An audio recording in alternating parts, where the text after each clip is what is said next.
Major Doron Spielman from the IDF spokesperson, who is calling in. And I think there are a lot of topics I'd like to hit. We got about 9 minutes with you, Major. And the one that I want to lead with is something that I've struggled with, people have struggled with for years, which is to paint the appropriate picture of what's going on in Israel. I've spent a lot of time in Israel over the last few decades. When you're there, you see the true story. But when it comes to the mainstream media, you don't always get that. And people, you buy into it.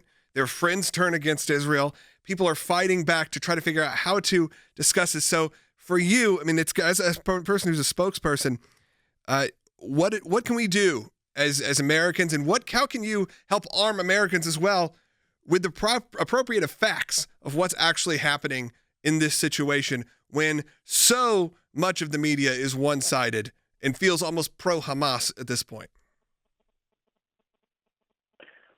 Thank you very much, first of all, for having me, and also thank you for the question. I think it's a great question, and it's something I would love to help with. From the Israeli perspective, first of all, to answer the first part, we're in the middle of protecting our citizens from an unprovoked attack of 4,000-plus rockets that have been raining down on us.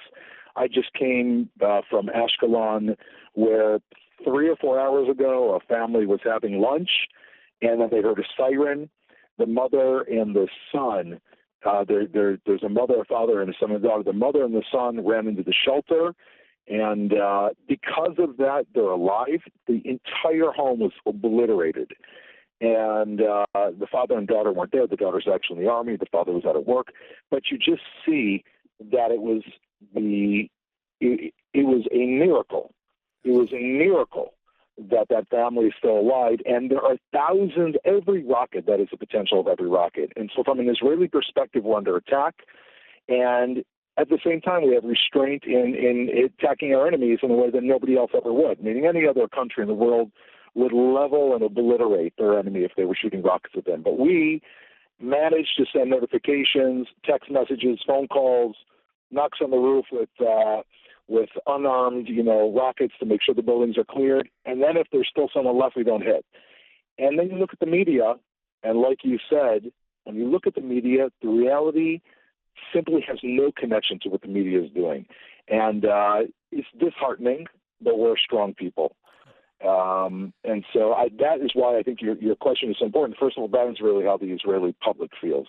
Yeah, it is important. It's not only, it's very disturbing as someone who's spent time there, who's experienced it, who really at least has a general idea of how things operate in Israel and what it looks like. And we have a lot of conversations happening right now. And I know you got a question related to this. When it comes to even like the Iron Dome, people go, well, Israel, they intercept all these rockets, so it doesn't really matter. Well, you're right now just talking about the fact that, no, that some do land, some do kill people, things do happen. It's not like it's all protected. And the fact that you even have to have it is where I don't understand how that is a defense that keeps coming up. Oh, well, they have this, Iron Dome. It's fine. You could shoot whatever rockets at them. It doesn't matter. They're not going to land. Obviously, some do. And even if they don't, there's still rockets being fired at them, Will. Well, and also you mentioned that the media talks a lot, and right now they're wanting to talk about a potential ceasefire, and they have almost these false equivalencies of two antagonists in this. But when we really know that Israel is under attack, an unprovoked attack by the terrorists in Gaza.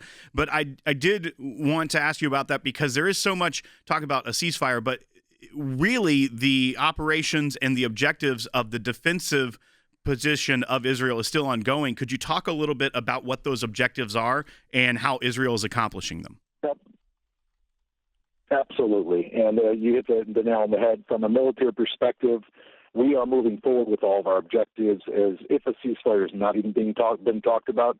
And as long as we don't have a ceasefire, we are moving forward with those. So we began our objectives. First of all, Hamas did not expect the Israeli response. All of the intel shows that they thought they would shoot a few rockets, gain some credit, and the Israeli people would tolerate it. Did not happen this time. They shot rockets at Jerusalem. And by the way, it's important to note, of that barrage of rockets at Jerusalem, nobody was killed in Jerusalem. However, 18 people, including 9 children, were killed in the Gaza Strip because a series of those rockets fell short. So they're killing their own people. And what we've done in response is, over the last 11 days, essentially we've neutralized and destroyed infrastructure that took them 10 years to build. Most importantly was this underground terror city that they created, almost like a spiderweb of terror underneath Gaza to transport weapons and terrorists, so that when they shoot from behind civilian areas, the terrorists themselves are nowhere to be seen, and you're left with, children and parents. That's the whole strategy. We've managed to rewind the clock on that by many, many, many years over the last 11 days of fighting. We've taken out a number of their senior commanders. We took out 160 of their operatives, including the number 2 and 3 intel people, three generals and their general staff, the head of northern Gaza. And what we've done starting last night is we shifted our operations to the southern area of the Gaza Strip, which is the launching pad for all those rockets that are terrorizing people of the south. And we have to understand what this means.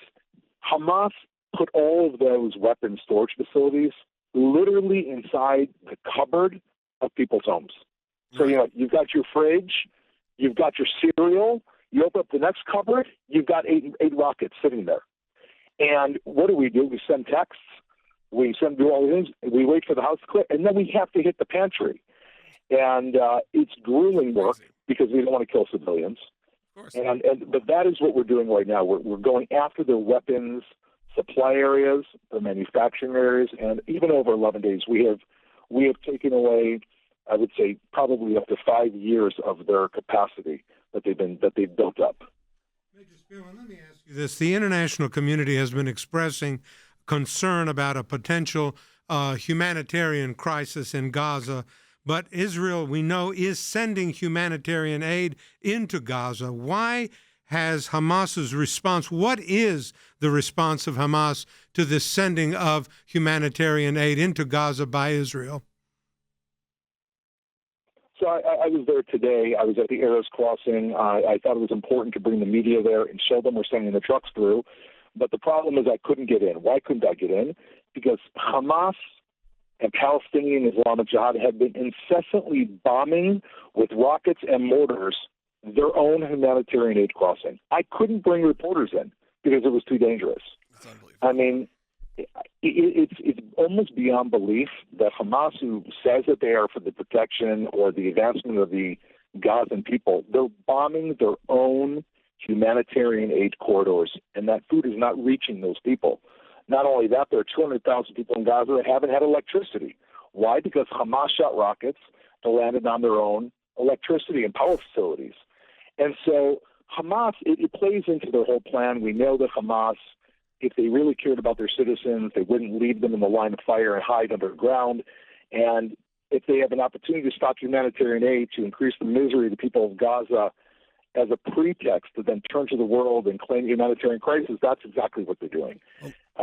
If I could just say one more thing, I want to go just to the first thing you said, what can we do in America and around the world? We're running really short on time. I go really ahead. think the bottom line is, I just think the bottom line is make sure that Hamas is responsible and just put away this deception. It's the only way to help the people of Gaza. And they're the ones who suffer the more that this kind of charade is peddled to the world. Thank you so much, Major Spielman. We have to bring you back on for a longer segment. You were excellent. Hopefully, you all feel like you have the power now to go out and talk to your friends and neighbors about what's actually going on in Israel. And that's why we have shows like this where you get these kind of people on the show. Thank you so much for joining us today.